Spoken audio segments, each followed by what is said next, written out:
at the end of grad school. So I was like, 27, 28. I would be lecturing to students who are like 21, 22. And even then I was like, I don't want to fuck these children. I'll talk to the girly pops in the locker room who all go to NYU after hot yoga. And I'm like, oh, you're so cute in 21. You're so cute and going out to the bars with your friends like for the first time. This is so sweet. I love this. My little ducklings. I can't have sex with one of my ducklings. That would be bad. Yeah, I just feel like the older you get, the more your feelings about age differences really solidify. Because when I was like, 18, 19, I was like, I could date a guy who's like in his 30s. I mean, I'm very mature. And here's the thing, you might be, but he's not. Because any man in his 30s who wants to fuck a woman who's like 10 years younger than him, there's something wrong with him. I'm sorry, girls. I'm sorry. Brother, that's not your man. That's your dad. That is your father. Not even, because you could probably trust your father. You cannot trust this man. You cannot trust this man. You don't know this man. Well, I was like, I went on a date with a guy. I think I've told the story on the podcast before. I went on a date with a guy who was 38 last year when I was still 27. And he told me the youngest person he had dated while being a 38-year-old man was a 22-year-old woman who was an active senior in college. And I was like, you're almost 40. She has never not been in school. We don't find that odd. I'm just like, what do you have in common? Because I didn't have anything in common with him and I was 27. So well, I talk to people sometimes who are like 4 years younger than me. And I'm like, I don't understand the nomenclature. I don't know Five Nights at Freddy's. That was beyond my time. But then it's like, I can't imagine somebody even younger than that. It's like, we didn't live in the same world. I don't know. Speaking of just very different worlds. Hello, Singapore. Hello. Hello, Singapore fans. Hello and welcome to Informed Attraction, a podcast all about yelling at each other in a warm location. A podcast hosted by one chief stewardess and one sexy bosun. I'm Two Mackenna grenades. Goodrich. I don't. Oh. If we ever talk about Jersey Shore like as an exclusive episode, then I'm gonna open it with a podcast hosted by two grenades. I forget what that means. That means ugly girls. Why are you being mean to me on the podcast? Because here's the thing. When you look at the girls in Jersey Shore where they're like, she's fat, dude. Like, it's just like, nah, bro. How would you feel if you saw me at the club? Today, Aubrey and I are going to be talking about the reality TV shows that we have both been watching recently, which we think are very summer appropriate themed shows. And so we're like kicking it into spring, kicking it into the summer with just a little bit of a yap about Below Deck and Jersey Shore. Well, because you gotta watch reality TV in the summertime. Like, it doesn't feel right to watch, like, I don't know. Like, you can't really be watching Love Island in December. It's just not right. You can be watching The Traitors. The Traitors is a perfect winter show because you're cold and you want them to stab each other and you want the debacle. And so we just both have been like on a kick of like two specific reality shows, and we thought we would just have sort of like I say casual conversation as if I didn't write 3 pages of notes, a casual conversation about like the reality TV shows that we've been watching over the past few months. And there's also one I just heard of called Summer House. Have you heard of? Oh, I recently heard about Summer, and there's Summer House and there's Winter House. So Summer House is like Jersey Shore, but instead of like, you know, like working class New Jersey people, it's like rich New York people. And yeah, it's like in Montauk, right? And the thing that's crazy with it is that the 3rd season is in 2019, and one of the guys in it, his love interest is Erica Kirk. No way. Yeah. I might start watching it just so that I can get to that point. Oh my God. Wait. Oh my, what? I thought that it was a joke when I read it, and then I was like, oh wait, no.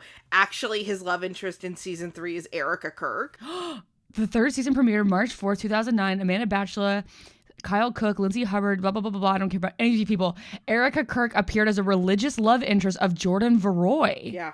Oh, so her and Charlie Kirk weren't even married that long. Oh yeah, they were only married for like 4 years before he died. Yeah. Wow. Okay. Well, That's good. Thankfully today, I mean, not that I really needed him to say it, but today Josh was like, and you know what? Erica Kirk, she's not even really attractive. And I was like, thanks. I'm glad we won one for the culture. We won one for the culture. Oh, also, if you guys are wondering why Aubrey said hello to Singapore at the beginning of this, there's an interesting thing that is happening with our audience, wherein a couple of countries have been raising in the rankings of percentage of listeners. So I'd like to shout out real quick our audience in both Singapore and Vietnam, who now make up at least 1% of our audience. Our current top 5 is the United States, who are only rocking 80% at this point. You're a B, the US. And then we have, in second place, we have Canada, then Singapore. Shout out to Singapore, Australia, and then Vietnam. So I don't know how much of that is people using VPNs and it's showing up, or how many of you are listening to us from the great nations of Singapore, Australia, and Vietnam. But if you did, email us and let me know how you found this podcast, because that's cool as hell, man. Hey, Southeast Asia tour when? I know. So the show that I'm going to be talking about today is Below Deck, if you couldn't tell by the chief stewardess and the Bosun comment I made at the beginning. If you've ever heard of Below Deck is an American reality television series that chronicles the lives of crew members who work and live aboard a super yacht during charter season. Aubrey, have you ever seen Below Deck? I have not. So is Below Deck like they're all just on Below Deck, or is it like they're from other shows and then they're being on Below Deck? No, they are. Most of them have not been on other shows. Okay. Below Deck is like a Bravo show that is not like a bunch of people who used to be on like Vanderpump Rules or a housewife come on to be on the show. Some of them have gone on to be on other things, like Kate Chastain has been on 2 seasons of The Traitors and House of Villains, but she started on Below Deck. And so the way that Below Deck works is it is people who are working on this ship. So it's like everyone is an employee of the boat who is the main cast. So you have people who want to like do the grunt work of working on a yacht for a summer, because they're like cleaning rooms and doing laundry and like, I don't know what the deckhands do. I know it's important, but I don't understand what they do. They do all the stuff with the anchor and they set up the slide. How do you think they pitched this? Like, was some executive producer like, man, I was on this yacht and I realized everybody was fucking.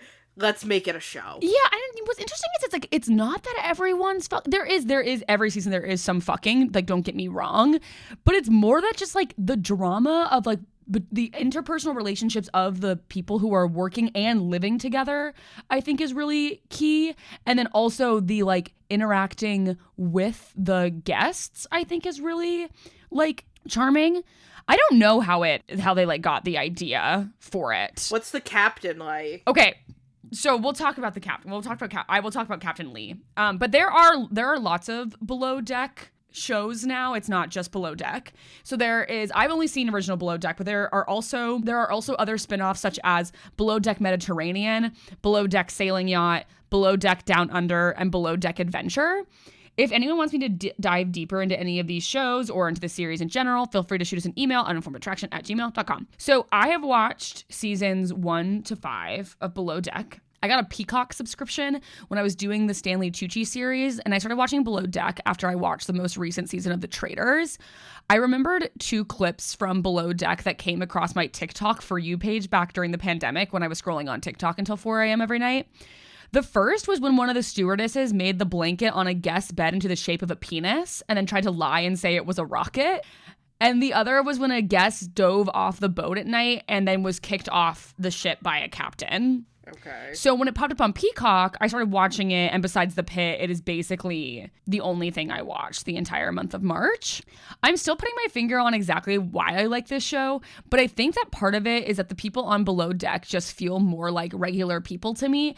It's not quite like the early MTV and VH1 reality shows that were just like I think about like Parental Control, and it's like those were just people.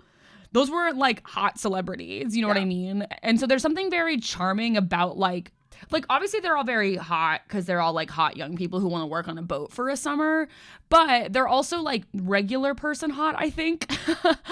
I feel like so much of TV in general, but specifically reality TV, is a lot of hot people who look the same. Yeah. And like, I stopped watching Secret Lives of Mormon Wives for the same reason. I could never get into any of the housewives shows because a bunch of hot people being mean to each other just isn't that interesting to me. And that's no tea and no shade to people who like love those shows. I devoured the first season of Secret Lives of Mormon Wives, but it lost my attention eventually because it just felt like more of the same thing over and over again. Whereas I think the thing that really had me lock into Below Deck is that while the formula is the same, every season it's the charter season, they're doing the charter in the Caribbean in original Below Deck. The guests really help the show keep variety, and so does the seasonally rotating cast. So I think the show does a great job of balancing the cast. There's always some holdovers from previous seasons, so you have like familiar characters each season, but they're also constantly introducing new people to work on the boat for the summer, so that changes the dynamic. And like, all the crewmates are good looking, hot, and for the most part extremely horny. It feels more like the people watching I really like to do in New York when you like go to a bar and you see a bunch of like hot people like pecking around each other trying to see who's going to go home with each other. Cause it's like they're regular people who are just doing things, and it's like they don't like in Mormon Wives, it's like, now we're all going to go on vacation and sit in this house and absolutely get into a fight, and production definitely didn't tell us to do this. Whereas on Below Deck, it just feels more like you're watching these people do their job with these insane guests, and we're just sort of watching what happens. Well, right. It's like they're forced together in this environment. That's also what I never liked about Housewives or Mormon Wives, is it's like, why would you go on vacation with people you don't like? Right, exactly. Where it's like, this makes it, like, of course everyone has worked a job where they don't love all of their coworkers. And I think that's like what's interesting about this. These are people who are coworkers, they're also living together, and they're also, a lot of them are trying to kiss each other. Aubrey, this is a Vulture article that has ranked every single Below Deck cast member. And my favorite thing to do when I'm watching this show, as soon as the cast member is introduced, I go see what number they're ranked at, because then I know if they're going to be evil, boring, or very cool. Okay. And it is also the thing that made 215? Holy shit! There's so many people! That's what I'm saying, because this is across like Below Deck Med, Below Deck Down Under, Below Deck Sailing Yacht. So it's like, it's all of the series are, and it's like the thing that makes me want to watch the other series. It's the thing that makes me want to watch the other series, because like, I need to meet Aisha and Hannah from Below Deck Med, and the insanely sexy Captain Jason from Below Deck Down Under. Is he Australian? I need to know. I could Google it. I want to watch the show and find out if Captain Jason, who's objectively very sexy, is also Australian. All right. And I need to know what's up with Daisy on Below Deck Sailing Yacht, and also figure out what the fuck a sailing yacht is. I'm assuming it's a really big sailboat. All right, time to break into the top 10. Yep. Let's see. Chief Stew of Below Kate. Deck. No, that's his Fraser Olander. Oh, you're starting at 10. Yes, I'm starting at 10 because I work my way up. Okay, yeah, he's sexy. All right, Daisy Kelly. It was very specific for Frasier to be on the show because it's weird to have it's weird to have a male stew in general. Like they're pretty much always referred to as stewardesses. So it was weird to have a male stew at all. It's always weird when there's a male stew at all, and for there to be a male chief stew was like a big deal. So is that like the one who's like the leader of all this? Yes. So basically, on the boat, there's the interior, which is all the stews, and then there's the exterior, who are all the deckhands and the bosun. So the interior is in charge of like making drinks, doing laundry, cleaning guest rooms, doing anything that is involved in the inside of the boat, and doing like dinner service. And then the deckhands are in charge of anything on the deck of the boat or off the boat. So if they like need to like use like their smaller boat to like drive them to shore for something, the deckhands are in charge of that, the exterior. Okay. Look how sexy Jason is. He's so sexy. Yeah, he's the captain of Below Deck Down Under. Yep. I wish that I could get into more of the Australian reality shows, but I gotta say, guys, UK really has it on lock for me. Oh my god, yes. Like, Love Island is just like Love Island UK, because when I say Love Island, assume I'm talking about UK. If I mean USA, I will say Love Island USA. But I also tried to watch a little bit of Love Island Australia. It wasn't bad, but Something about the size of the United Kingdom and the culture. I love how you absolutely cannot understand some of them because they're like, "Oi, love, what's up, birds and birds and black," and you're like, "Hey, what? What did you just say?" I love their and the other British people also think it's unintelligible. Like the Manchester accent, they're all like, "What did you just say?" I love in the early seasons that you can just tell that they're just smoking cigarettes the entire time. Oh, yeah. Just chain smoking and while drunk. They talk shit. Yeah.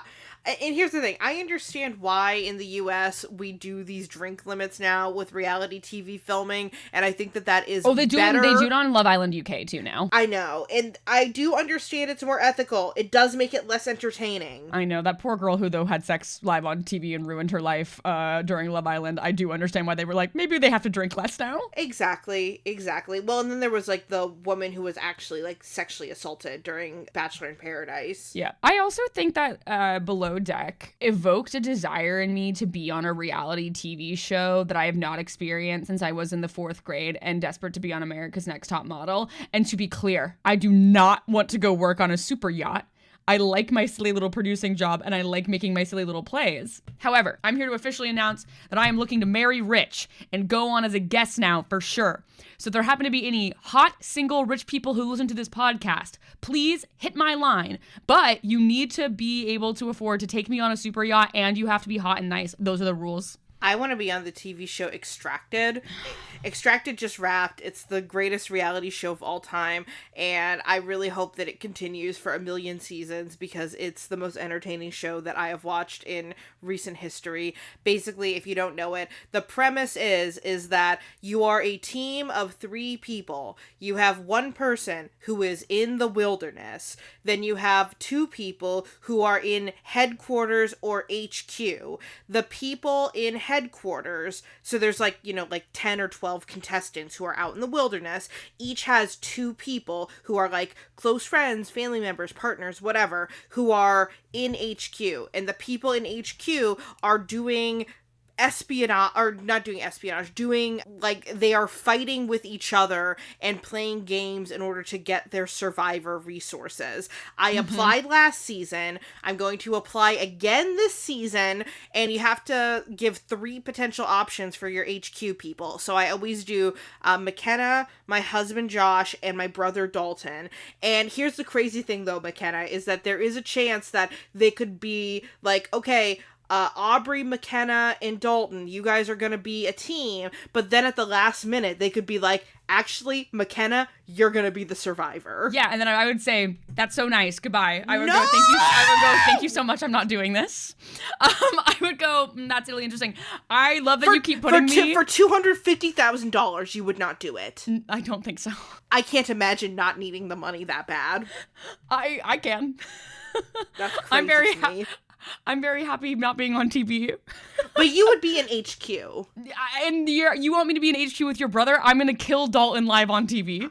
But that's why it would be amazing television. Because, so it's like, so here... I don't want to be amazing television. I have no desire to do this. You might not have an option. You might not. And I will say that's so nice. Go ahead and ask Josh. I mean, Josh and Dalton would also be a great team for me because I imagine that Dalton will be absolutely villainous and then Josh will have to save face every day. And then meanwhile, it's going to go to me in the You want to go hang out in the woods while me or Josh is being tortured? Oh, you think it's going to be easy for me? Yes. Mackenna, I couldn't even fucking open a tab of soda earlier today. I had to get Josh to come and help me. Why do you want to be on this show? Because I think that I have that dog in me. This is like all the people who go on Alone. It is very similar to Alone. It's Alone, but with like survivor elements. This is my nightmare. No, I think I could do it. So one of the things was they sent their... We can dress India up and pretend she's me. They sent their survivor a package of supplies, but in order for them to open it, they have to answer a 5-number code. So I'm going to ask you, right now, if I am in a wilderness situation and you're gonna send me a box of supplies and you have to come up with a 5-number code that you think I would guess, what numbers would you do? I would probably do your birthday. No, 5. So yeah, like 4, because your birthday's the 9th, right? Yeah. So 4, 8. 4. Yeah, I would do, or it's 8th? Yes. Birthday's the 8th? Yes. Okay, sorry. Oh yeah, because you and my ex-boyfriend have the same birthday. I always forget that. Yeah.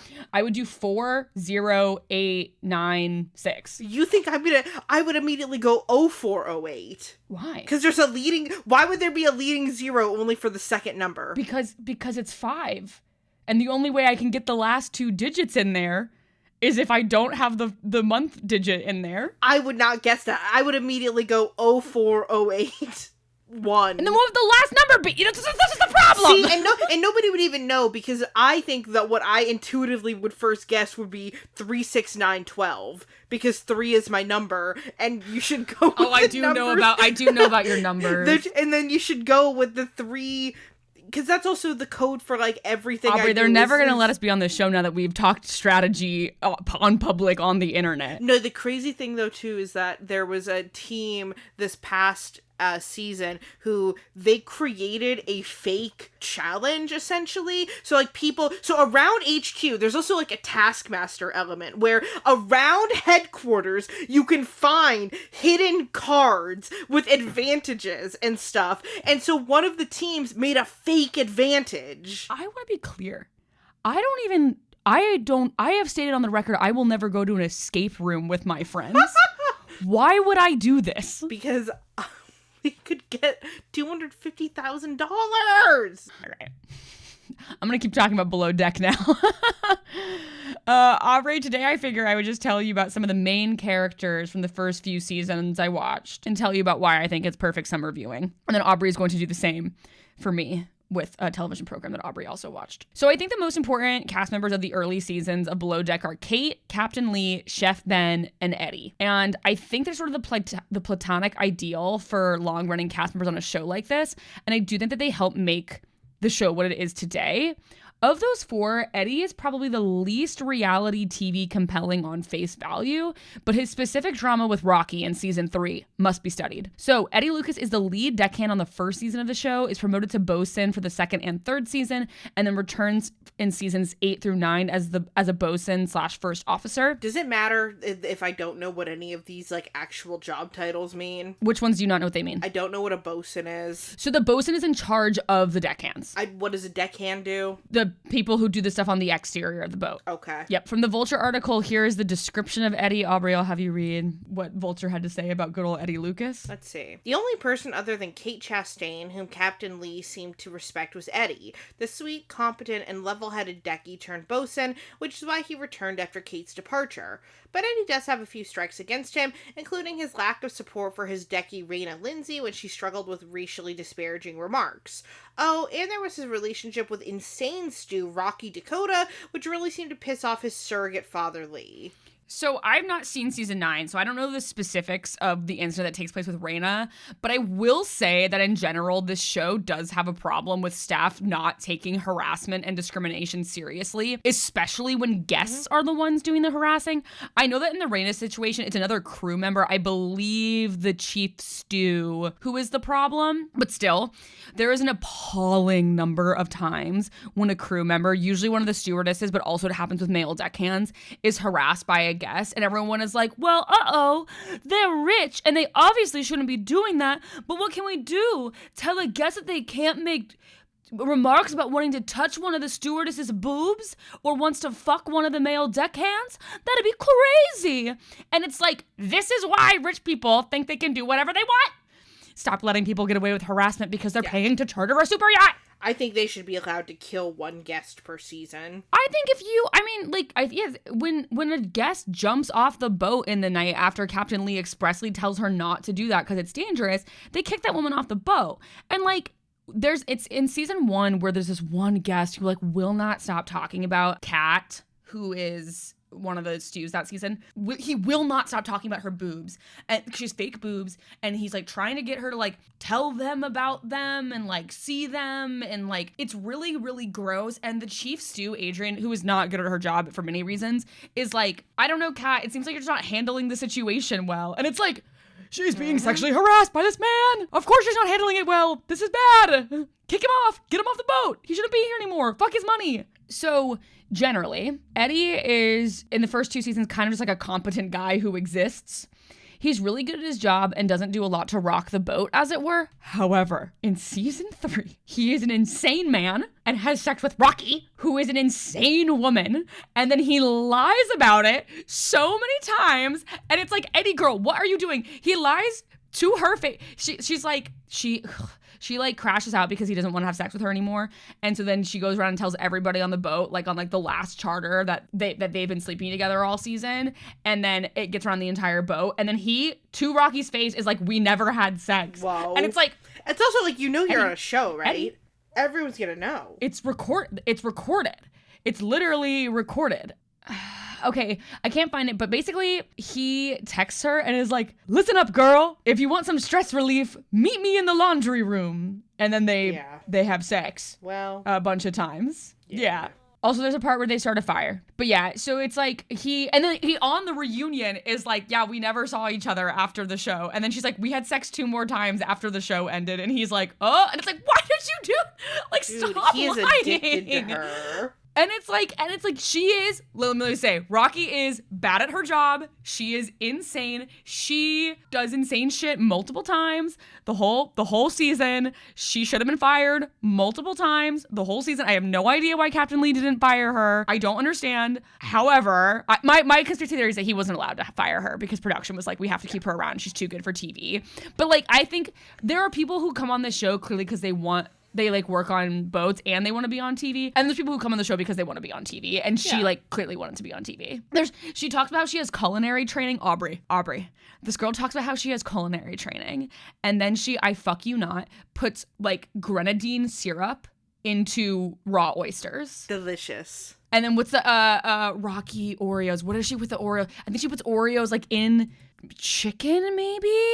Oh my God, what? Oh, on a salad. She puts Oreos on salad. Fuck it, sure. After she's like, I have culinary training. And it's like, no, you don't, girl. You absolutely do not, because no one would do that. The other 2 men who I will mention who are also deckhands / bosuns who feel relevant to talk about are Kelly and Nico. I don't have a lot of love for Kelly or Nico. I have a lot of love for Eddie. I think he's a fuck up, but I got love in my heart for Eddie. I think he did like a big fucked up thing, but I do think generally he's probably an okay dude. Love a boy failure. He is a boy failure. Kelly and Nico are boy failures who are also assholes. Okay. So Kelly is a bigger asshole than when he's a deckhand than when he's a bosun. And then Nico, it's the reverse. Mm-hmm. Season 2, Kelly, there's a female deckhand named Janice. And he's like, Janice, leave your boyfriend for me. He like kisses her out of nowhere. He's like, break up with your boyfriend and be with me, Janice. Blah, blah, blah, blah. So then Janice and her boyfriend break up. And she's like, okay, Kelly, let's be together. And he's like, ugh, yuck, gross.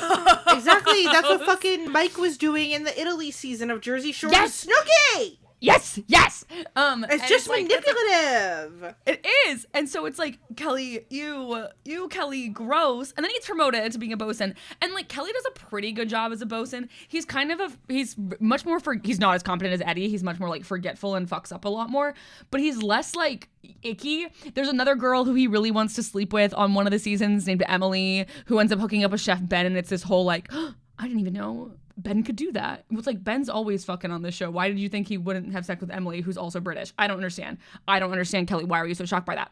And then we have mega boy failure Nico, who the first season when he's on the show, he's like the young, lovable deckhand. There's a part where like a really belligerently drunk other deckhand like gives him shit about his tattoo for no reason. That guy ends up getting fired. And you're like, oh, Nico, you're a baby. Oh, baby Nico, we love you. So then he gets promoted to being the bosun, and he's freaking terrible at his job, constantly yelling at Kate, don't come for Kate, don't do that.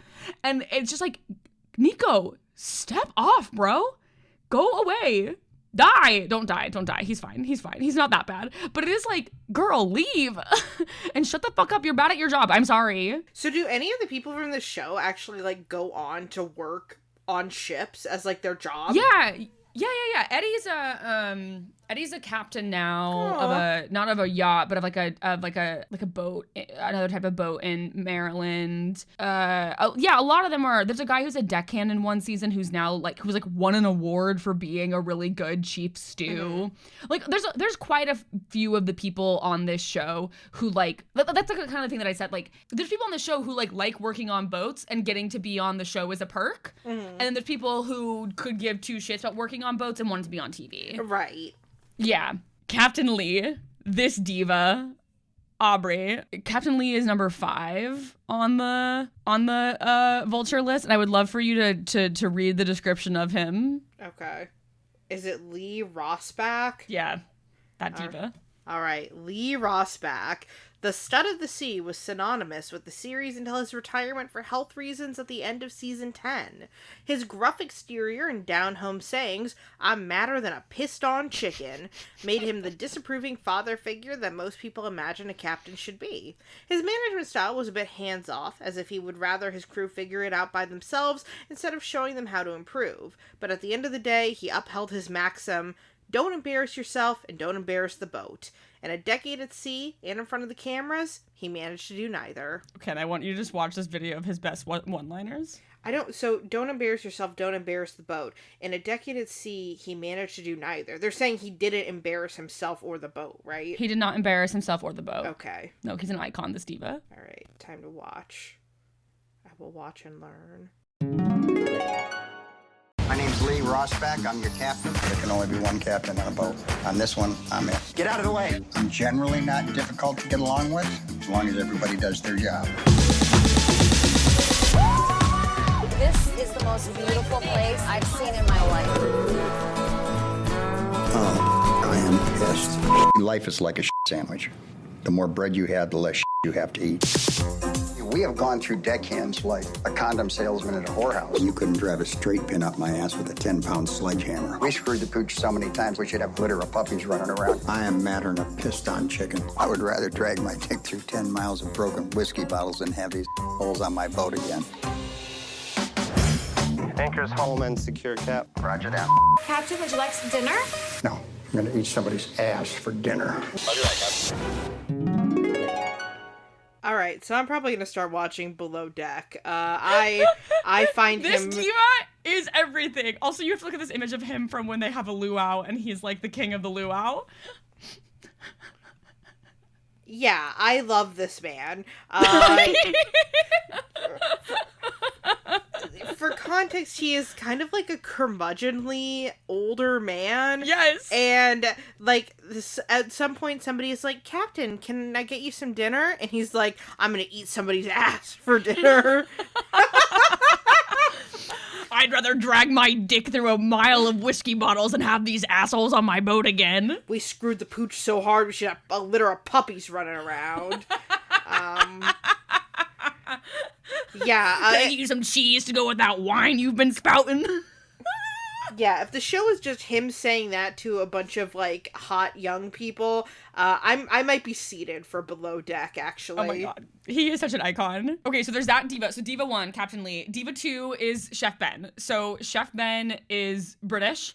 I will read the description of Ben. He's on both Below Deck and Below Deck Mediterranean. So he's been on both of the series. Funny, talented, and also batshit insane, Chef Ben set the template for what to expect from a boat chef. His love-hate relationship with bestie Kate Chastain kept many seasons afloat, especially when the two were at each other's throats. A season 4 romance with Emily Warburton Adams was a highlight, as were the couple of times Ben filled in for a fired chef. As annoying as he sometimes could be, that British accent always won over crew members and fans alike. You do need to experience Ben. Okay. Okay, this is him and Kate fighting one time. Every time. I don't understand what the problem is. It would be nice if everyone knew when the guests were gonna eat, including the guests, because I'm not psychic. Ben is getting overly upset for no reason. Again. You didn't call this an early dinner. I don't think if I called it the last meal of your life, that would prevent them from becoming hungry later. What is your problem at this moment?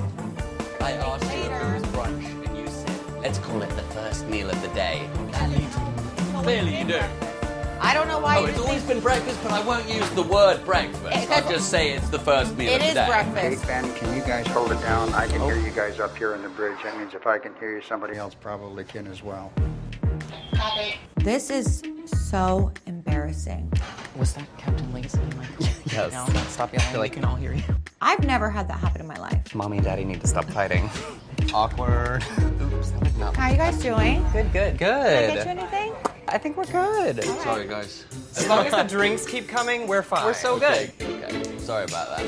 Cheers. So basically, these two are arguing about brunch and it being the first meal of the day, and these two twink guests are just watching in the next room, eating that shit up, and the captain is like, hey, you guys need to quiet down, and then these two little twinks are just like, oh my god.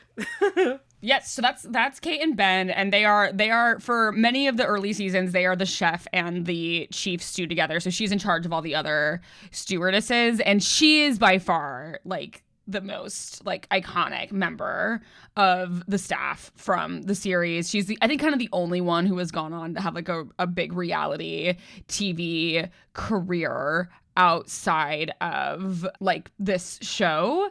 And so, Aubrey, if you would scroll all the way down to number 1 and read the description of Kate Chastain. Okay. All right, Kate Chastain. The success of the whole franchise arguably lies on Kate's shoulders. Her unique blend of quippy confessionals, snipping at incompetent coworkers, and barely tolerating obnoxious guests made her the audience surrogate and took Below Deck from a Bravo also-ran to one of its highest-rated TV shows. Her bonds with Captain Lee and Ben Robinson let us in on the squishy interior hidden by her self-admitted resting bitch face. From making a blanket in the shape of a penis on a guest bed and calling it a rocket ship, to her season 4 relationship with a woman, or even when she hooked up with one of the long-haired crew members of a neighboring boat, Kate always found a way to keep it interesting, which she then continued as a fan favorite on 2 seasons of The Traitors. What that description doesn't say is the guy who she was hooking up with, who was like on a different boat, she referred to exclusively as hot Jesus, and whenever she was going to his boat, she was like, I'm going to church. Incredible. I'm going to send you the video, the infamous penis blanket incident. I don't think this clip has the context of why she does this in it. So basically there's this guest who's kind of infamous on the show named Dean Slover, who's from Arizona, by the way. Of course he is. He owns a bunch of like restaurants in Arizona, and he basically is like, he calls her out. He's the first one to like call her out on like the resting bitch face thing. And he's like, it would just be nice if you like smiled when you were serving us. We feel like you hate us. And she's like, fuck this guy. He was like, you're coming across as kind of bitchy. And she's like, fuck this guy. I'm gonna kill this man. And so she turns the blanket in his bed. She usually does like a little sea creature or something. And on this day, she makes what she calls a rocket ship.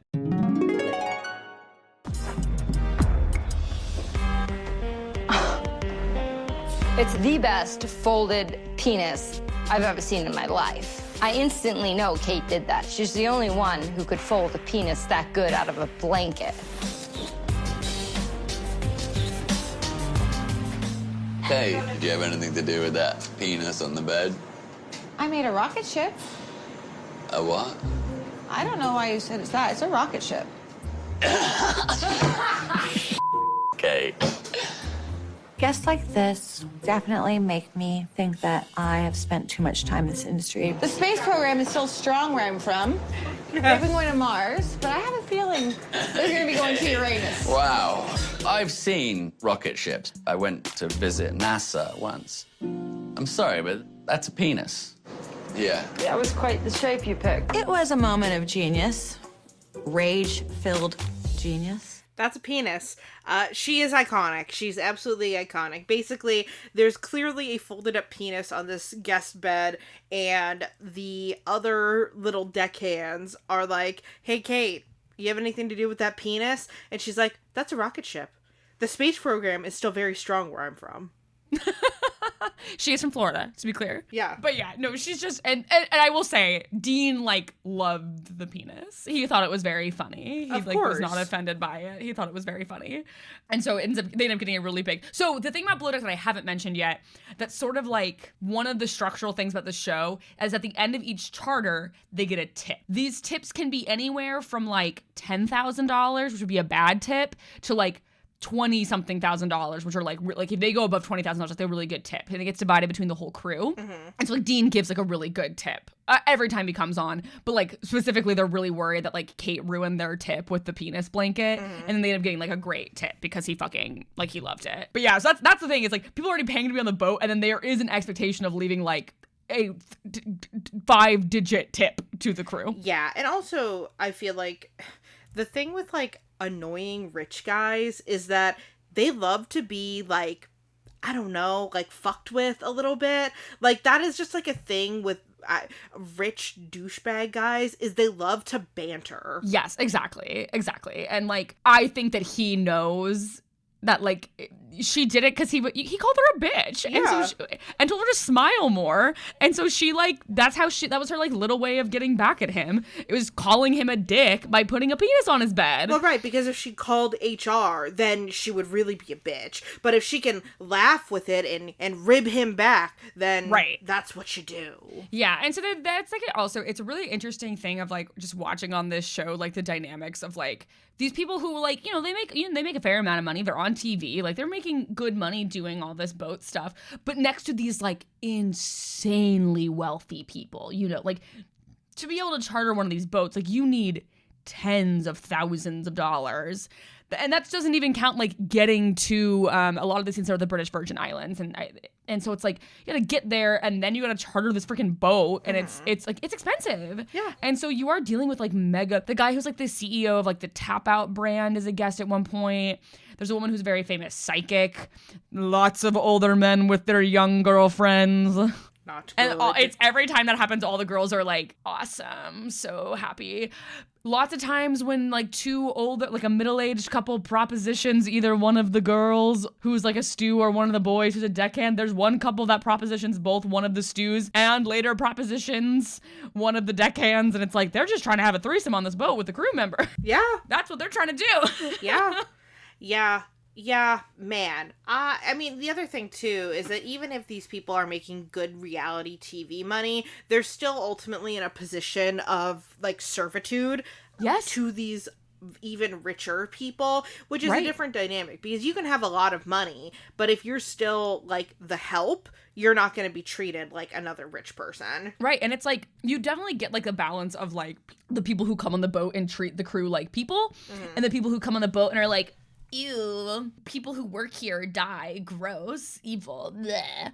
And it's like, I don't know, it's really just like, I think it's a fascinating show in like both the reality TV sense of like watching a bunch of like hot people interact and like be trapped in a little boat together, and there's also the dynamic of then like watching workers interact with like extremely wealthy people, and it's really, really fascinating. Also, some of these people who are guests come on and get drunk as hell and act a fool on TV, and I'm like, they don't care. Like, they don't care because they're so rich that like being a drunk idiot on TV, that doesn't touch them. It doesn't matter. Well, Aubrey, speaking of being a drunk idiot on TV, what show have you been watching? GTL. I've been watching Jersey Shore, which is pop culture phenomena from 2009 that ran until 2012. Insane that they did 6 seasons in 3 years. What? Yeah. Oh my god. Yeah. Basically, the series follows the lives of the cast of Jersey Shore as they are housemates in a vacation house on the Jersey Shore. And then, so basically the first season they're in Jersey Shore, the show becomes a massive success. So they immediately film the second season in Florida because it's cold. So they do like a spring break type thing in Florida. Then they go back to New Jersey. Then they do a season in Italy. And then they do the last 2 seasons on the Jersey Shore again. Yeah. My understanding of how Jersey Shore was developed was Okay, I'm going to use this word, but I'm only going to use it in this context of explaining it. So they refer to themselves as Guidos. Mm-hmm. I know that is a term. And Guidettes. And Guidettes. And those are terms that some people think are problematic, so I'm trying to use a different word, but that's the vibe. That's the vibe. And if you're like, what the fuck is that kind of person? Spray tanned, Italian American, really, really proud of their Italian heritage, even though Snooki and JWoww are actually not Italian. Yup. Snooki kind of. I mean, so Snooki is Chilean, but she was adopted by Italian Americans. So, like, right. She's of the culture. She's culturally Italian. She's culturally Italian. JWoww, however, is not. She just has no, that's Jennifer Farley. It's JWoww. So, basically, this show is about this group of people who are living in this house together, essentially just being like drunk idiots. Yeah. And it's massively entertaining because there's a lot of infighting with each other, just a lot of like drunk people doing stupid shit, and it is addicting to watch. It is probably the last time that MTV captured the world's attention. I really can't express how big of a cultural phenomenon Jersey Shore was. Like at the end, like in 2009, 2010, Jersey Shore was being referenced everywhere. Yeah. Also, just like, I mean, that the whole aesthetic that they were like, there were so many spray tan jokes because of this show. Like, I was in a production of Midsummer's Night's Dream in high school, wherein it was set at the Jersey Shore, and all of the people who were playing like the Hermia, Helena, Demetrius, Lysander people had to get these crazy fake spray tans. And Rob, who I think he was Lysander or Demetrius, he was one of them. He had to have his hair all gelled up the way that Pauly D's is in the show. And Allie and Bianca had like their big bumpits in to look like Snooki and JWoww as Hermia and Helena. I, a notably pale motherfucker, was playing Puck and thus did not have to get a spray tan because I was not of the like teens. So I look like a ghost next to everybody else on stage. I did forget about A Midsummer Night's Jersey. Oh yeah, baby. That was where Mackenna and I had a gap where Mackenna was still in high school and I was not. And that was a production Mackenna was in that, thank God, I did not have to participate in. I had the best time because I was just running around being a weird little fairy freak and I did not have to have a weird spray tan like a bunch of my friends did. But I do look... to quote Stewie Griffin, your whiteness is haunting this house, Brian. That was me in all of the photos from A Midsummer's Night Jersey. Yeah.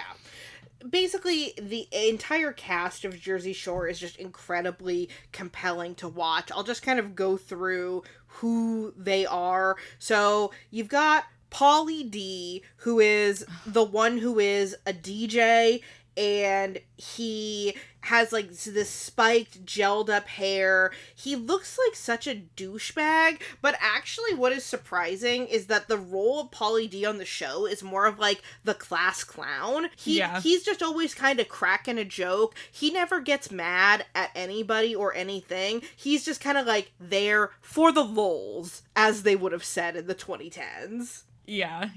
Also, not from New Jersey. I know that they're not all supposed to be from New Jersey, but because of the fucking accents they all talk in, it's like I want them all to be from New Jersey. Pauly D's from goddamn Providence, Rhode Island. And that's fine. It's fine. JWoww is the one who's not actually Italian. She is...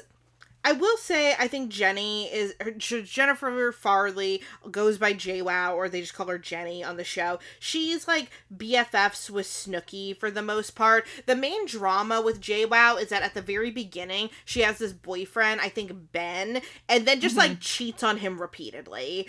And then hooks up with this other guy who then is her boyfriend and later actually marries that guy. But that's like her whole arc for most of the beginning of the show. Then you have Sammy Sweetheart. I'm the sweetest bitch you'll ever meet. I will say, to me, Sammy is the most forgettable. I think Sammy and Ron are actually very forgettable as individuals, which is why their relationship is so important in their characters. So basically there's Sammy and her boyfriend Ronnie or Ronnie. Yeah. And they essentially just get into an incredibly toxic relationship. And at first I was like, oh shit, like Ron is like a toxic guy, poor Sammy, this is terrible. And then Sammy does a lot of fuck shit herself. Sammy does straight up like just punch Ron in the face one time. Yep. She fully punches. That is like the one thing I remember. I mean, the things I remember about Sammy is that her and Ron are dating and she decks him at one point. Yeah, like they are mutually toxic to each other, and there are these points where it's like they break up and Ron's like, I'm done, I don't like who I am when I'm with you, and then Sammy's like, all right, I'm leaving the house. Then she packs up all her shit and then she goes and crawls into bed with Ron and is like, can we just have one last snuggle? And then she's like, can you give me one more chance, like all the chances I've given you?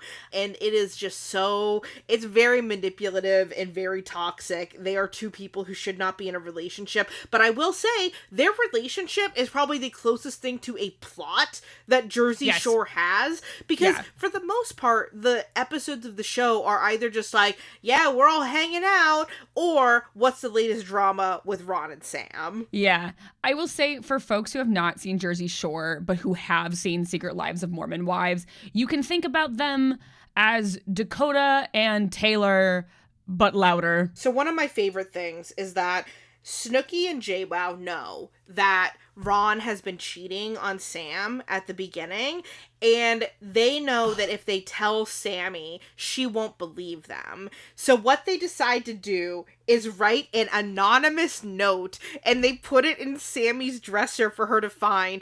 And it's so funny because they go to like this like computer place to type up the note, and the whole time they're talking, they're like, we need to write it so that she won't be able to tell it's us. And so they're like, oh, we have to use the word breast, because she knows that, because she would never think that we would say breast instead of boobs. So Mackenna, I'm gonna have do you want me to read it? I have it up. Okay, so this is the note. So first of all, just imagine, let's set the scene. You're Sammy, and you open up your little sock drawer one day, and you find this note that is written in all caps. Sam, the first night at bed when you left, Ron made out with 2 girls and put his head in between a cocktail waitress's breasts. Also was grinding with multiple fat women. When you left crying at Clutch, Ron was holding hands and dancing with a female and took down her number. Multiple people in the house know, therefore you should know the truth. Sorry, let me do that again. Sam, the first night at bed when you left, Ron made out with 2 girls and put his head in between a cocktail waitress's breasts. Also was grinding with multiple fat women. When you left crying at Clutch, Ron was holding hands and dancing with a female and took down her number. Multiple people in the house know, therefore you should know the truth. Yeah, and so that is just absolutely hilarious. Sammy genuinely doesn't know that it's Snooki and JWoww. I know. and I'm like, I was like, who else would it have been? One of the boys? And then all the guys are like, yeah, it's Snooki and JWoww. And then that creates this big riff that basically lasts until her and Ron break up again, where Sammy and the girls are all fighting with each other. So speaking of, there's Snooki. Snooki, I always feel really bad for, because she, like, is by far the one who got parodied the most on the show. Snooki is like 3 feet tall. Snooki is so tiny. She's the tiny. She is. Nicole is the tiniest woman in the world. Snooki is like hilariously small. I genuinely think she's probably like 4'10". She is 4'8". Yeah, like she's a tiny person, and she has just very like big fashion, big hair, big everything, and was the most parodied person on the show. And I think is actually a really interesting person to think about in terms of appearance, because she is like a little cutie pie. I think she is just as cute as all the other girls on the show, but she was really parodied as like ugly and like was parodied as like the loud, annoying, like bad one. I will say she did the most like drunk antics of anybody else. These are also literally 21-year-olds. So you know, 21-year-olds are going to be drunk and obnoxious. I think because she is short, she thus, in many ways, came off as rounder than she would have had she been tall. And she was next to JWoww and Sammy, who are both, I think they're both like my height. And like Sammy was a soccer player. And then like JWoww was just tall. Yeah. And so it's like, I think that there was a lot of like, there wasn't a ton of like overt like fat shaming with Snooki, but I think that there was a lot of comparing her to like these two tall, beautiful women, and then she was like the short, round, loud one, and it's like that just was like it's like the Kiki Booba thing where it's like especially with her pairing. Snooki and JWoww are Kiki and Boba. They are Snooki and JWoww are Kiki and Booba because me and you are Kiki and Boba. We are. I am Kiki and you are Booba. I am Booba. But it's like because JWoww was like tall and thin, and so then they were like, and then inherently there's the short, round one, even though she just had big old titties and the round face. There's also Vinny. Vinny had kind of a thing with Snooki. I truly believe that Vinny had feelings for Snooki and that he fumbled her really hard because he thought it would be embarrassing to be with Snooki because he thought that she was kind of run through, but they did have a really good connection with each other. Yeah, there's also a lot of slut shaming with Snooki going on. Yeah. Honestly. With all of them. All of them. Basically because the guys are always like, yeah, we're gonna get fucking laid tonight. And then when the girls have sex, they're like, ew. But like, that's disgusting of you to have sex. Yeah.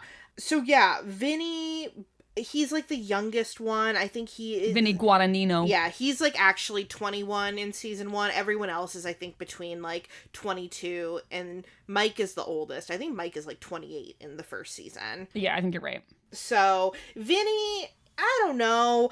Vinny's just kind of handsome. Yeah, Vinny's just kind of like handsome. My husband loves Vinny. He's a big Vinny fan. I think Vinny is just like kind of a douche sometimes, but he is also like the youngest and I think looks up to all the other guys in the house. Yeah. And so I think he performs a lot for them, and I think that's why he ends up not really pursuing Snooki, because he doesn't want to deal with like, you know, any kind of shame from the other guys.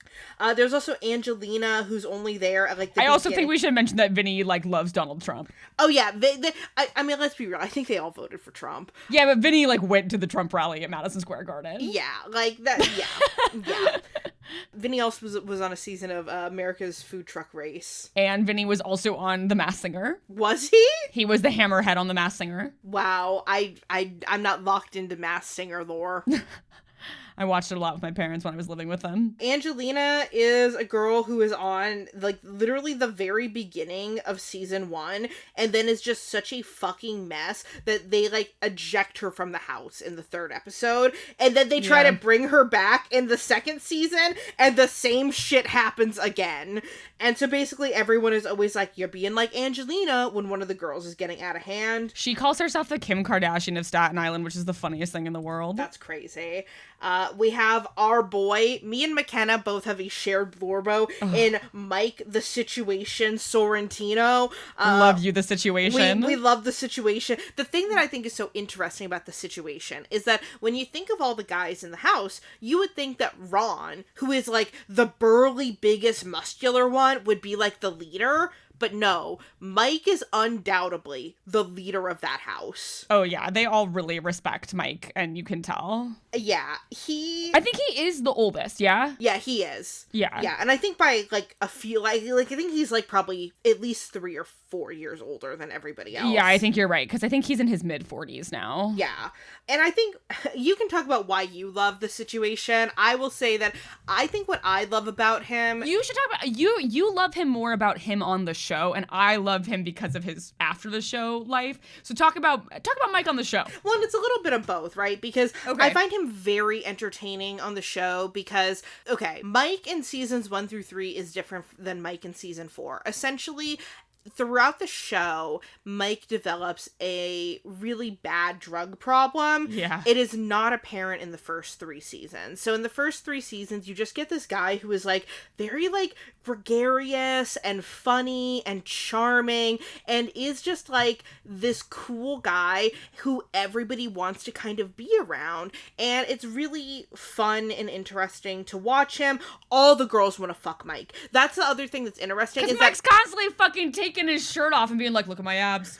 Well, when you watch the first episode, what is hilarious is like everybody hooks up and then never gets mentioned again. So you have to go back and watch the first episode of Jersey Shore to be like, whoa, oh my god. Because like Mike straight up hooked up with JWoww and Sammy, I think. So then in season 4, when they go to Italy, I know the context of like basically right after they finished filming season 4, Mike checked into rehab. It is very apparent in that season that he is like behaving erratically. And I think at the time, it's very apparent watching it retrospectively because I think it is very clear that even in the confessionals, people are saying Mike has a drug problem, but it is edited in such a way to like not say that he has a drug problem. Like there's a point where Mike is just like fully crashing out, screaming at Ronnie for like no reason, and then he slams his head into the concrete wall and gives himself a concussion. And it's just the Italy season, as much as I think everyone wanted to be like, oh, look at the Jersey Shore people in Italy, that season is actually somewhat harrowing to watch. It's not fun. Yeah. It's just like kind of sad. It's pretty sad. It's because they're all so isolated because they're in Florence. So they're also not in like, you know, like Rome. Yeah, they're not in like a super happening spot of Italy. They're actually like pretty isolated. None of them speak Italian, so they're not really able to like talk to anybody else. Whereas like when they're actually in Jersey or they're in Florida, they have other friends who they spend time with and they see. Yeah. But in Italy, they are just really isolated. The filming schedule was apparently super intense and they were essentially never not filming, which is bad. Even with reality shows where you think that they're being observed most of the time, they still have days off. They still have times where they're not being filmed, and that's like good for your mental health. They were not getting that during the Italy season, and I think that was really hard for a lot of them. And yeah, essentially like it is very obvious watching that season with the context that like Mike immediately went to rehab after, that it's like this is a guy who is like really in the depths of addiction. And I think that seeing now who he is, who is like a sober guy who like really got his life together, it really does just like make me love his arc as a character and as a person. So that's why I'm a big fan of The Situation, and also was situation pilled by Mackenna telling me about how great The Situation's autobiography is. Yes. Okay. So I think just to speak to a little bit of the Italy, he talks about in the autobiography, which is called Reality Check. He talks about like when the Italy season, he smuggles like an insane amount of drugs into the country in his shoes. And it's like, he talks about that he has like hundreds of pills on him at any given time. So he would have like Percocets, Xanax and Valium on him, and not like, oh, I'd have like 10 of them on me at a time. He would have hundreds of pills in his bag at any given time. Do you think he wrote his own memoir? So it's very clear that his memoir is partially written by him and partially ghostwritten. Okay. And you can fully tell when the ghostwriter takes over, because all of a sudden the language gets very elevated and you're like, Mike, you don't talk like that. You don't know those words. Yeah. You don't know those words, Mike. Yeah. Why are you saying shit like that? Yeah.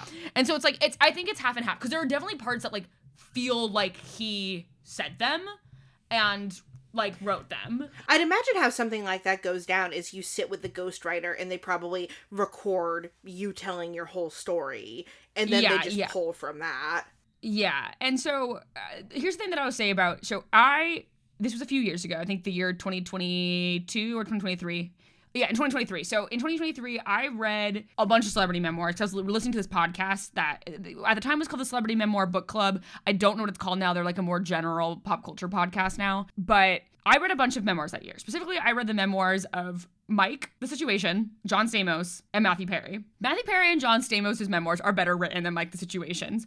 I walk away from those 3 books with the by far highest opinion of Mike, The Situation, because he's the only one of those 3 men who takes any accountability for his actions. Yeah. I think Matthew Perry does a little bit, but doesn't quite get it. After reading John Stamos' memoir, was like, I think I hate John Stamos. Yeah. Because he just seems like a guy who wrote an entire book and he basically like blames a DUI on his divorce with Rebecca Romaine 10 years prior, and like is basically just mad that like when him and Rebecca Romaine were married, her career was going better than his. And his was really specifically tough to read because I was like, oh, like I didn't actually know that you were kind of maybe gross, and maybe you are kind of gross, and so that was a bummer. Yeah. Yes. Oh, so Reality Check it's not even a ghostwriter. It's specifically written by Andy Simons and okay, great. The Situation. But his book is just like, he really is quite blunt about like what he was going through when he was on the show, what he went through after the show. Well, I'm pretty sure it's because like he got sober, and part of that for people is like you taking like incredible accountability for yourself. Yeah, and he flew into jail. Yeah. And so when the girls talk about him on this book on the podcast, they do an interview with him at the end, and the two of them are very much trying to be like, oh, you shouldn't have gone to jail. So basically Mike goes to jail because he didn't pay taxes on $8.9 million. Basically, his brother was doing tax evasion in Mike's name. The judge very much throws the book at both of them. They both get like the max amount of sentence they could have gotten for their crimes. So Mike goes to jail for 8 months. His brother goes to jail for much longer. And the girls keep being like, you shouldn't have gone to jail. Like it was your brother who did it. And he was like, whoa, no, like they were my taxes. I should have been aware of what was going on in my name and should have been checking that my brother was actually doing my I trusted him to do my taxes. He didn't do them. They were still my taxes, and I should have been checking in on it, and I didn't. And like I deserve to go to jail for that. I don't know about that. I don't know about that, Mike. Well, I don't believe he should have gone. I don't really believe in jail for this shit. But like he is just very like the thing that you're saying, like he is very like it's not that like my brother did something wrong and I paid the consequences for it. It's that I did something wrong because I should have been checking in on the fact that like my taxes were not getting done and my brother was doing tax fraud for me.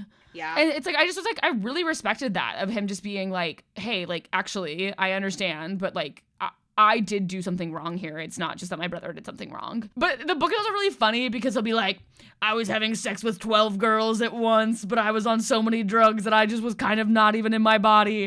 And it's like, okay. Or he'll be like talking about like being on a bunch of drugs. He's like, and then I had a threesome. Anyway, back to the oxy. And it's just like, he the way that he drops in the like, and then I was fucking all these women who were all in love with me, but I was just thinking of the drugs. Like, it's so funny.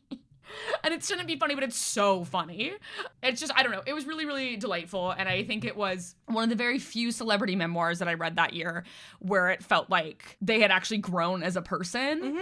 And it was also just very shocking because I was not expecting, of all of the memoirs I read that year, to have the most genuine affection for Michael Sorrentino by the end of it. Well, I think that it's just consistent with the way a lot of people who overcome substance abuse are. Like, here, the thing with substance abuse is that it is a disease. It is something that is, for a lot of people, like, outside of their own control in many ways. And also, like, you make a choice to take substances. And, like, I think for a lot of people, when they go through substance abuse treatment, part of that treatment involves, like, you know, no longer escaping culpability for your actions, because a lot of addicts will deny, put onto other people, do anything but blame themselves. And so I think in treatment, what a lot of people do is, like, what they come to terms with in order to actually overcome their addiction is to finally say, like, yeah, like, I did that, and now I have to be responsible for what I did. Yeah, and he's very blunt too in his book about like him cheating on the woman who I believe is still his wife. Yeah, Lauren. Like he talks a lot about Lauren in the book and like about like the times that he cheated on her, the times that he lied to her because he was on these drugs and like all of this stuff. I think they have kids, maybe? Yes, they do. And I think they had kids during a lot of this. But he seems like someone who like genuinely has grown as a person, which is huge. Yeah, so I've been really... Oh, and there's also Dina. Dina comes in... Yeah, I was wondering if you had opinions on Dina. I love Dina. So Dina comes in season 3, and she basically gets introduced as, like, Snooki's friend. And if you think Snooki is a mess, Dina is, like, a bigger mess. At first. I will say eventually, like, Dina chills. For some reason, Dina is like, I gotta go into this house, and I gotta make a fucking scene. And so, like, the first day she's in the house, it's like she fucking, like, strips herself in front of Mike and gets super fucked up and, like, does all of these things. And then eventually is just, like, honestly more like one of the guys than anything else. Like, she develops a really good relationship with Pauly D and Vinny. And yeah, Dina is the character who I actually think of all the girls is the most mentally stable. Huh. Okay. I mean, I don't disagree with that. She was on, her and Angelina were both on episodes of couples therapy too. Interesting. Which I did not know, but yeah, they both are on episodes. Because I people were talking about couples therapy, and then I did not realize that couples therapy was, okay, so there's couples therapy, which is the Prestige television one on 2019. Yeah. From 2019. But there was this other couples therapy show that was all celebrities. And for a long time, I thought they were the same show. And I was like, everyone keeps telling me to watch this like TV show called Couples Therapy. And then I would look it up and I would get the one that was with all the celebrities. I was like, why is everyone so obsessed with this show that like Courtney Stodden and Linda Hogan and Flava Flav was on? I want to watch the Prestige version of it, not version. I want to watch the Prestige show, Couples Therapy. It's just not streaming anywhere. Because it's a Showtime show. It's like weirdly hard. Showtime? Come on. Make it easier for us. I know. It's really annoying that it's a Showtime show. I think it is. I think you can do it with Paramount Plus. So if I get Paramount Plus again for something for the podcast, we can both watch Couples Therapy. I just to get on my soapbox about Paramount Plus. Paramount Plus has the worst user interface of any of the streaming apps. Like, it's actually bizarre to me how Paramount Plus can have such a janky fucking app. It's like, I will try to look something up on Paramount Plus and the entire app shuts down. I know, and it's like, Paramount Plus is not good. I also don't like Peacock's interface. Peacock sucks. And Netflix was okay, but then they just changed theirs. Yeah, I think by far HBO's is the best. HBO, like, if I had to whittle down to just one streaming service, we've both agreed we would just take HBO and leave everything else behind. Well, that's what the Pit's on, so you know that's what I'm sticking with. Guys, only, well, by the time this goes up, the Pit will be over for the season. Have you watched, I have never watched the Jersey Shore spinoff that's still going, the family vacation one. Have you watched that? Our plan is to start that after we finish. We're going to do Jersey Shore, then we're going to watch Snooki and JWoww, which is the Snooki and JWoww show, and then Jersey Shore family vacation. You're not going to watch Floribama Shore? No, Floribama Shore, Josh was like, it's just not as entertaining. Also, a guy straight up dies in like season 1. I am on it just say Kirk Mados and it has a cross next to him implying that he is Yeah, he died. He got like drunk in like an ATV crash, I think. Oh no, he dies of necrotizing pancreatitis. No, there's another guy who died, because I swear there was a guy who died in like an accident. Oh. Let's see. There's a guy who survives a crash in Floribama Shore. Huh. It been like at the beginning though, like, because I'm thinking like somebody who died in, I don't know, I've never seen a Floribama Shore.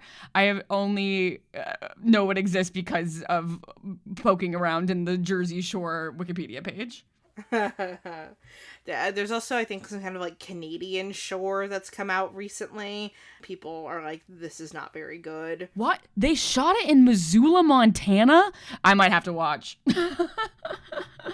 That's the thing, is that there's also another, like, I think Jersey Shore type show that I want to say Pauly D host, but it's like people in a house and then they're like playing games and stuff like that. There is a competitive version of Jersey Shore, I believe. Yeah, I'm not into that. My thing with reality TV is I actually don't really like I don't know, like the All-Star Shore. Yeah. Like, I don't really like in Love Island when for some reason they're like, now play this game. I'm just like, this is like dumb. What I like, because to me it's like you're just trying to fill out time because the people aren't interesting enough. If the people are interesting enough, their drama should be enough to sustain me. That's also, I think, the least interesting part of the Traitors, whenever they do the games on the Traitors, but I love the Traitors. I'll try to get into the Traitors again. I started it, but then I was like, I don't know who any of these people are. Yeah. I watched the season of Love Island that Rob was on. Mm-hmm. So I did know who he was going into this most recent season, which was the first season that I watched. And I know like who Johnny Weir and oh my God, Lipinski. What is her first name? Tara Lipinski. Like I know who they are from being ice skaters and shit like that. So I knew who Colton Underwood was. Like I knew a fair amount of people. Monet, I know who Monet the drag queen is, so like I knew a fair amount of people from this season of the Traitors. I think Traitors is a good pull for what would be a more fall or winter reality show. I think watching it. I think the last season aired, the one that just happened. I think it was in like January to February is when it was airing, and it was like. It was perfect. Also because like I watched it a few times. Yeah, it was January and February. I would watch it in the bars with people, and so it's like everyone's in a bar and watching the Traitors together because that's what there is to do in the winter and because it's like it's in the Scottish Highlands, so it feels misty. Yeah, I feel like Bachelor and Bachelorette feel kind of like winter coded to me. Well, that's why there's Bachelor in Paradise. Exactly. But yeah, I think that like for me, the reason Below Deck feels like such a good summer show is because it's like in the islands and they're on a boat and it's the summer season and all of that. And I think similarly with Jersey Shore, it's like, because it's on they're like at the beach for a lot of it. And so they just feel like things that you want to be watching when it's summer outside because it would feel so sad to watch them in the winter. It just feels wrong. It just feels wrong. But anyways, those are sort of like brief getting intos of both Below Deck and Jersey Shore. And again, if there's anything that you're like, you guys should have talked more about this, send us an email.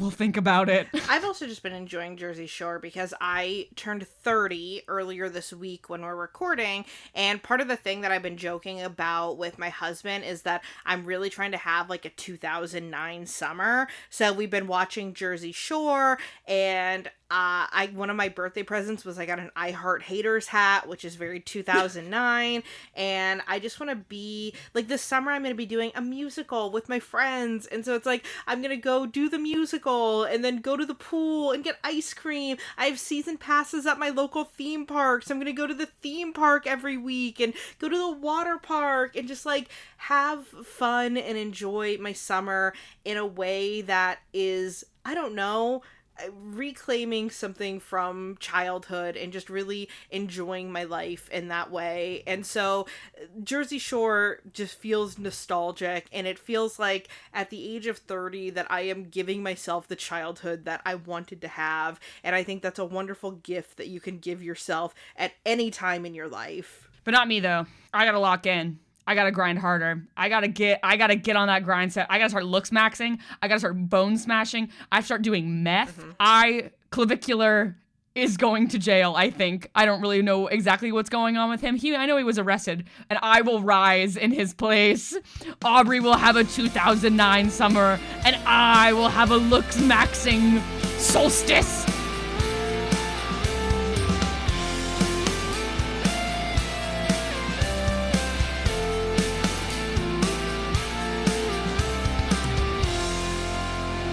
Have a question or a topic that you would like for us to discuss? Send us an email at informedattraction@gmail.com.